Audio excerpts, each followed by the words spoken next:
McCarthy Insurance Group, serving the community for over 70 years. For home, farm, motor, life, health and business insurance, log on to mig.ie or free phone 1800 50 11 11. Probably your best call in 2024. Charles McCarthy Insurance is trading as McCarthy Insurance Group, is regulated by the Central Bank of Ireland. Now, real people, real opinions. Nighttime Talk with Niall Boylan. Ireland's classic hits radio. Anyway, moving on. The government is seeking to double the amount that a person's social welfare can be cut if they don't engage with state employment services. Now, you know what state employment services are. These, the back to work schemes, you know, courses, all reskilling, all that kind of stuff. Keep you occupied, you know. The current penalty is 44 quid per week if you don't engage, but they want to increase the penalty, double it, to €90 if legislation by the Social Protection Minister, Heather Humphrey, passes. This will be her last thing she probably does before she goes. Anyway, Taoiseach Simon Harris described it as a common sense measure to make sure the system is compassionate, but also that people have to play ball. In other words, people can't be scamming the system. Of course, it means that those in social welfare won't just be able to sit there indefinitely and not engage in any actions to get back to work. But on the other hand, there are lots of reasons, I suppose, why people are out of work for long term, including mental health issues. So for people like that, this might be just added stress, according to some organisations. People in receipt of these payments are not getting a lot, generally speaking. I know people give out about it all the time, that they're sitting on their arse doing nothing and they get probably more in benefits than they do than some people who are working. But in saying that, it's not a huge amount of money. And taking away 90 quid a week would really hit them hard if for whatever reason they don't want to interact with the state. I'm sure they don't want more pressure put on them. So what do you think? Do you think that people who get social welfare should be penalised even more? This is job seekers, obviously, than they already are if they don't engage with state employment services. Now, some of these state employment services, I'm going to be honest with you, they're rubbish. They're absolute, utter rubbish. Some of them are good, but some of them are absolute waste of time. All it is box ticking. They're private companies. They're subcontracted to a lot of them to these private organisations. And it's box ticking. It's just numbers. They get paid for everybody who comes through the door. They don't care if they don't do well. They're just ticking a box. We kept that unemployed person occupied for 2 months or 6 weeks or whatever the hell it was. And now they're back on the system again. And yeah, they turned up every Saturday morning or every, Friday or Tuesday and Wednesday or whatever it was for the course. But at the end of it, they didn't learn a thing because they weren't interested. You know, Johnny the chef or the former chef now knows how to make a shelf, you know what I mean, or make a wooden box or something like that because he's now has a bit of carpentry skills or he has some other skill. But he doesn't really have a skill because it takes years to get a skill. And sometimes you naturally just have to have a skill, don't you? So some of it is a complete and utter waste of time and a box-ticking exercise by the state, you know, to make it look like we're trying to get people back to work. There are some people out there, unfortunately, in society who are part of the 5% unemployed, long-term unemployed, who will never work, who don't want to work, who for whatever reason, it could be a mental health issue, but for whatever reason, they just don't want a job. And they will sit there on benefits their whole lives.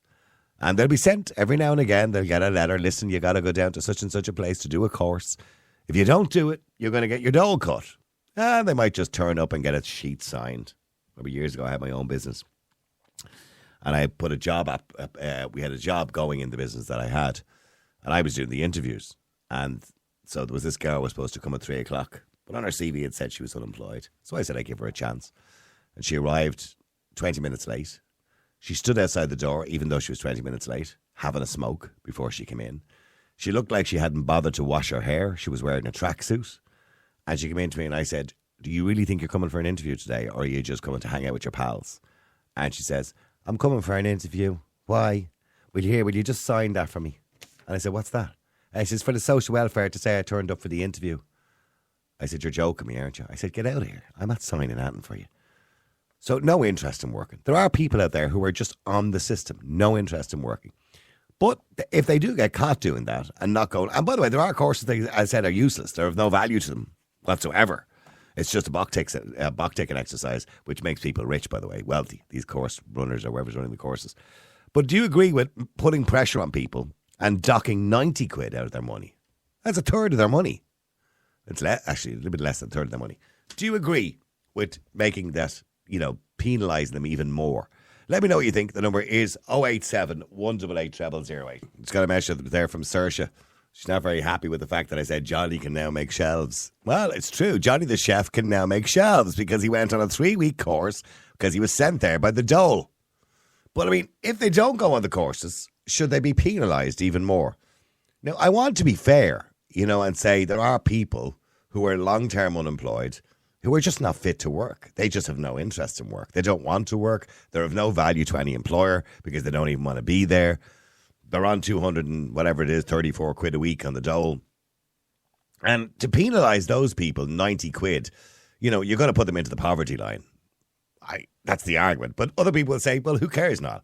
They should be doing what they're told. They should be out the rest of us. They should be benefiting society, contributing, getting out there and getting a job, not sitting on their bums, not working.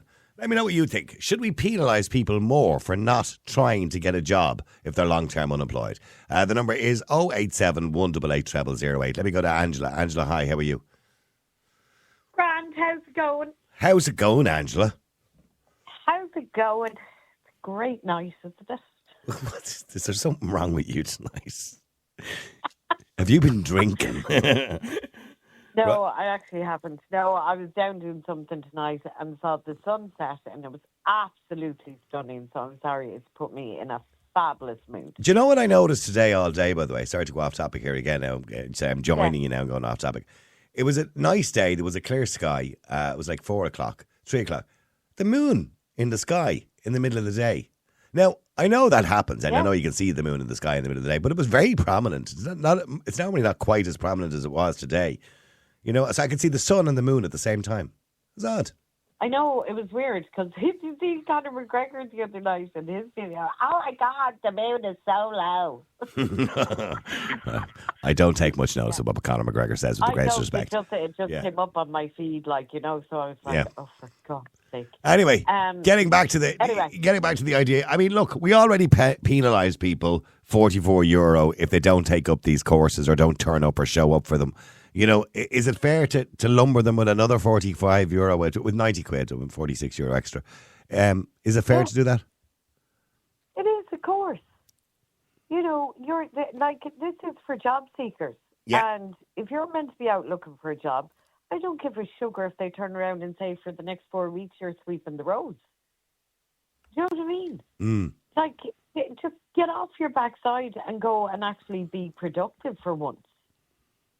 Rather than staying up all night, probably getting stoned off your head or drinking and sleeping all day. No, actually, for some time, just put your mind to something. But some of these courses are a complete and utter waste of time. Of course they are. But isn't it getting somebody out of the house? Isn't it getting somebody productive and just doing something? Rather than lazing around probably in a kip of a house like. And the idea is that you have to interact with the state, So in other words, you need to start doing more interviews. And as I said earlier on, like I had that young one coming to me, chewing gum, dirty hair, tracksuit on her. And all she wanted me to do was sign the thing to say she'd been there for the interview. So that was pointless. But you know what? I wish every, potential employer was like you. I would turn around and go, no. I didn't sign it. I wouldn't sign it. And she started getting ticked out with me. No. I'm here, haven't I? She said, I'm here, haven't I? And I go, probably chewing gum. I'm here. Will you just sign it for me, will you?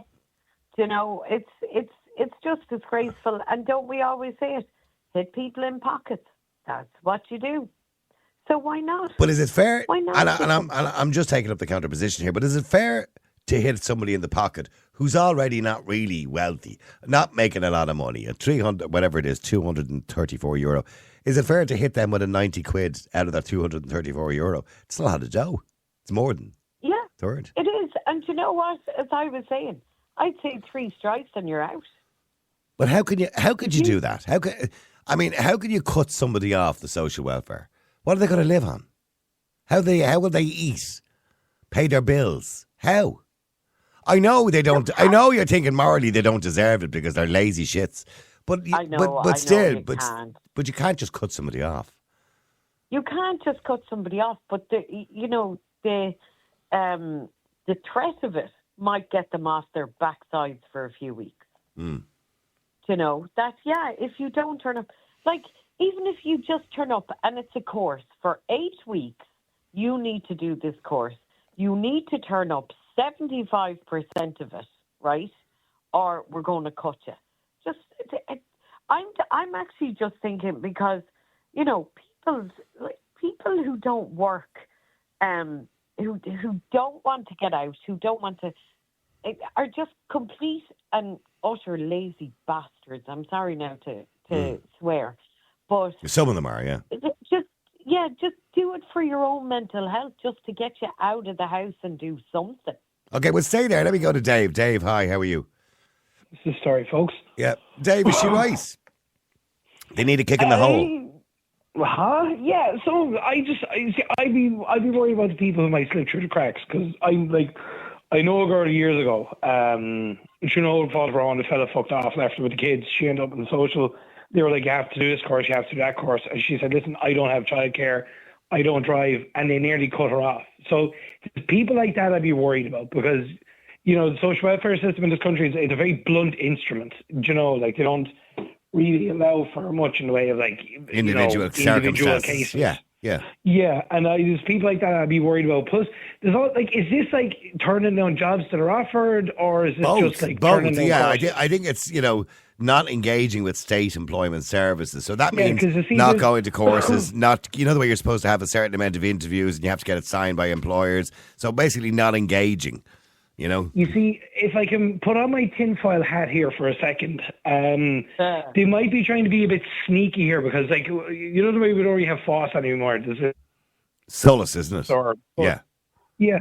So I see a lot of it where I live, right? And it's like, look, if you're on the scratcher, you know, you live local, you want to do a bit, blah, blah, blah. But what they do is a lot of the menial work, you know, like road works and cleaning of graveyards and all that kind of stuff. They get a lot of those lads to do it, but they only give an extra 20 euros a week on their dole.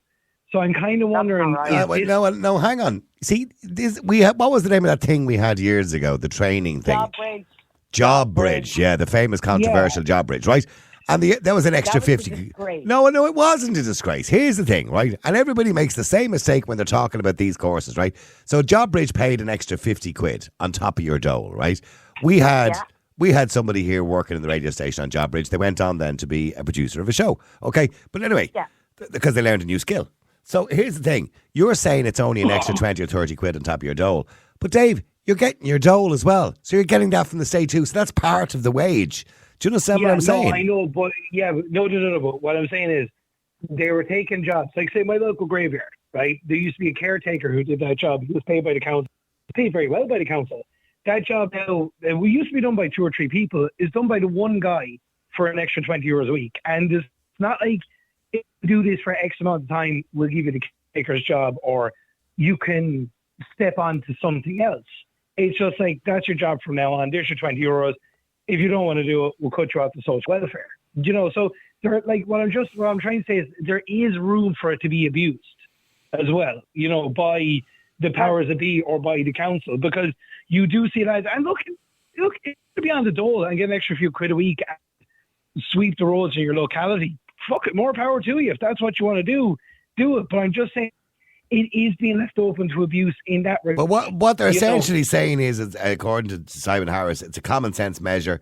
He says we need the system to be compassionate, but also that people have to play ball. And I do understand, I don't necessarily always agree with Simon Harris, but I do agree with the point that you can't have a cohort or a percentage of society who feel it's not necessary to work. The state will give me everything. You know, you know what I mean? Listen, I agree with you. No, but Claire, listen, like, I'm sometimes jealous of people on social welfare, because there's courses I would love to do, but if I wanted to do them, they're going to cost me hundreds to thousands of euro to do them, because you're not on social welfare. Yet if you're on social welfare, you can get these courses for free. There's a blacksmithing course I've been trying to get into for the last couple of years, and I'm trying to apply. It's already full up, because it's full up of lads, you know, who are coming from, you know, being on the social welfare. Do you know? So I understand that. And here, some of those lads don't even want to be there. No, that's it. Yeah. Yeah, sorry, Andrew. You know, so now, can I just say about the Job Bridge? what I kind of meant that I thought a lot of it was unfair is that it was costing people to do JobBridge. Do you understand me? So JobBridge, I think at the time, because this was now as well when the country was going through shit, right? So they we had 16% unemployment or something ridiculous at the time. Yeah. So the thing was, people already had their social welfare cut. Then they were told that they get an extra 50 quid, but it could cost them 80 or 90 to travel each week to do the job. But JobBridge, contrary to popular belief and what the Liberal parties will tell you, it was a reasonably successful scheme. And it was adopted by Ireland, actually, were the first ones to use it, and it was adopted by other countries because many people got jobs out of it and started work over it and got jobs out of it. The thing with it is, a lot more people got taken in to do a job, and then once the time was up, they were let go. Now that happened too. And then they take on somebody else. But there were rules. I know there was loads of rules around that, and they should have been stricter on those rules. And I get you. They should have been stricter because I know a company because I used to work. And they were using the system to get cheap labour. They were using it. Yeah, so they were getting somebody in for 50 quid a week for 6 months, letting them go, and then get somebody else in.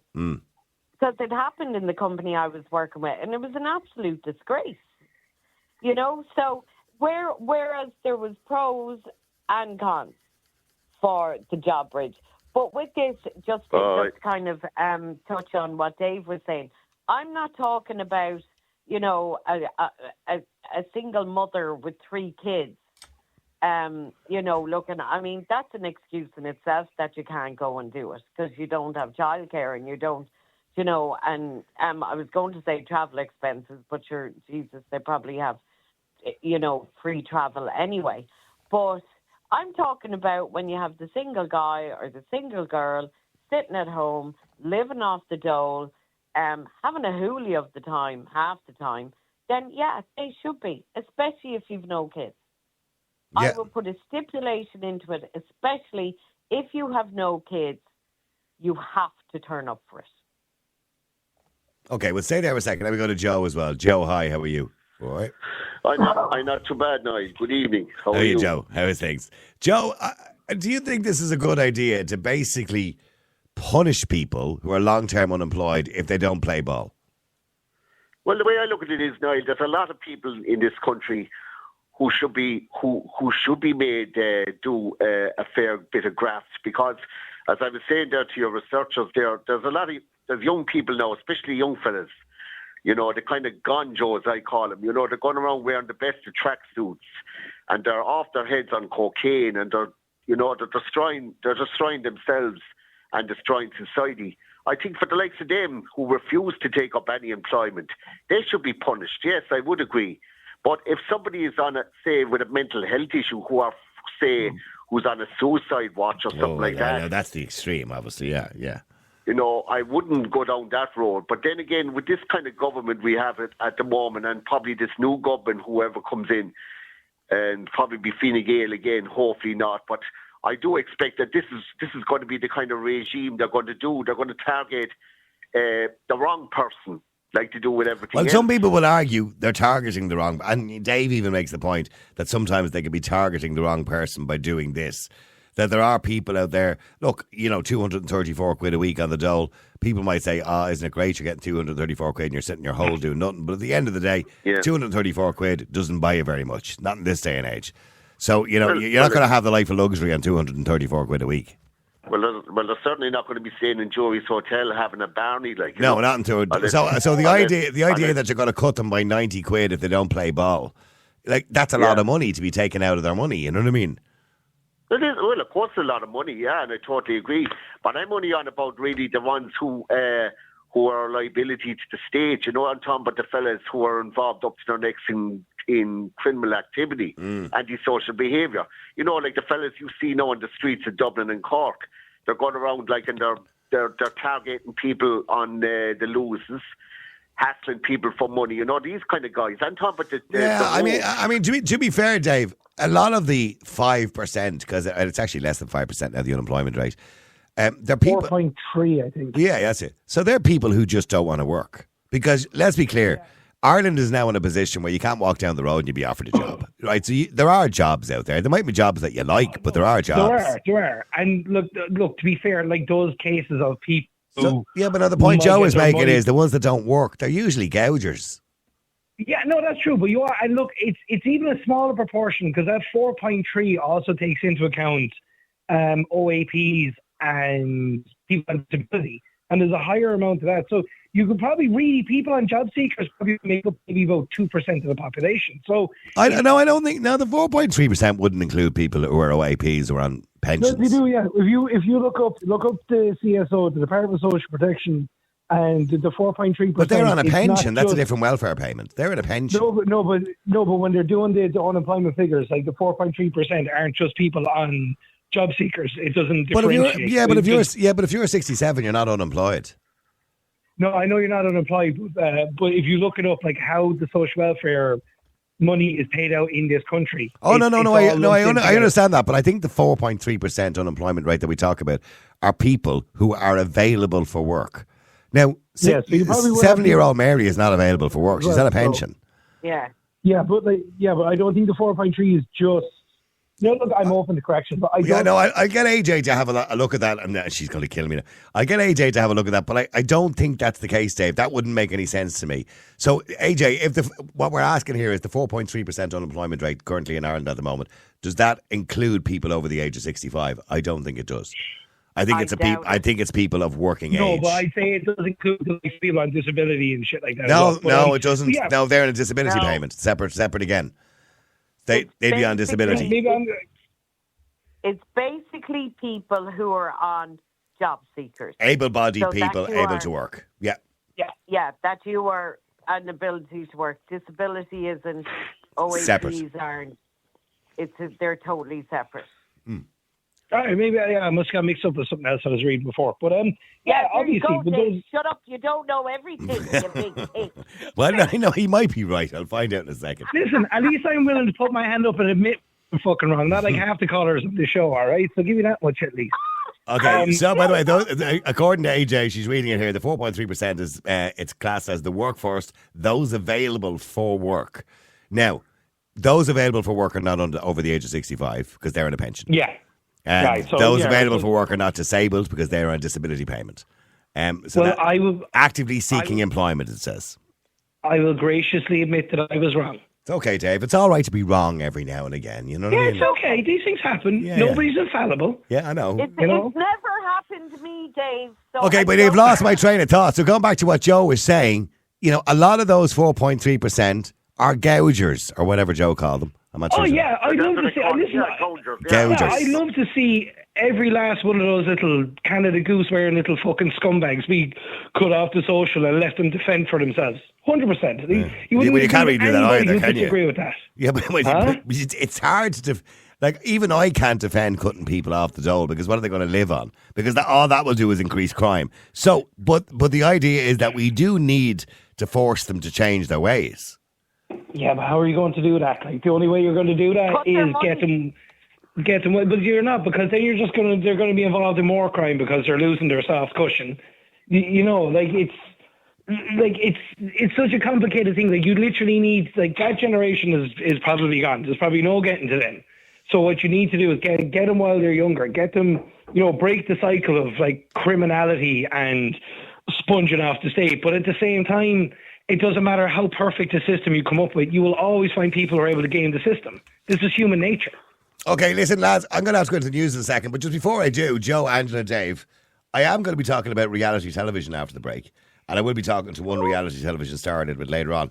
But I wanted to know very quickly from the three of you before I go into the news, what's your favourite reality show? Or do you watch any of them whatsoever? There's numerous amounts. Big Brother. Big Brother, jeez.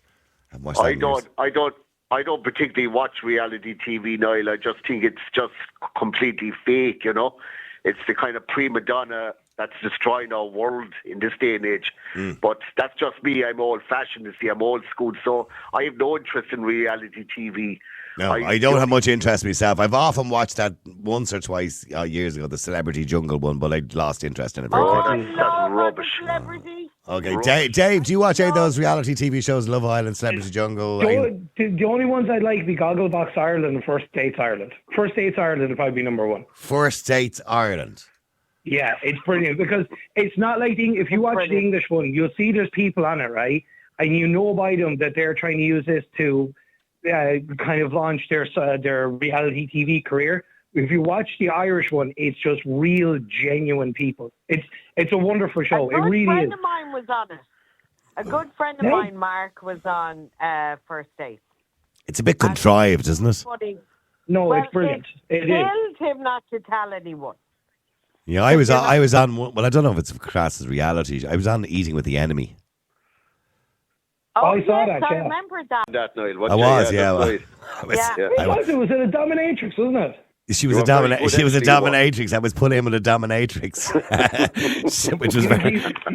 She was a dominatrix who believed there was 10 million genders and all that kind of stuff. It was interesting, But I have to be honest, we were very respectful to each other. She was actually really nice. She was really nice. Her name was Clarity Mills, and she was actually really pleasant. And she was very nice to talk to. We actually got on very well.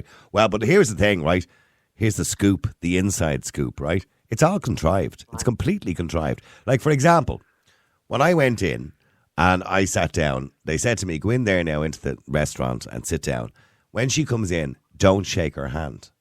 Now, that goes against my very moral fabric, not to shake somebody's hand. Are they operating a COVID-style regime? No. They just wanted me to appear rude, right? So what I did was, when she came in, I couldn't help myself. I got up and shook her hand.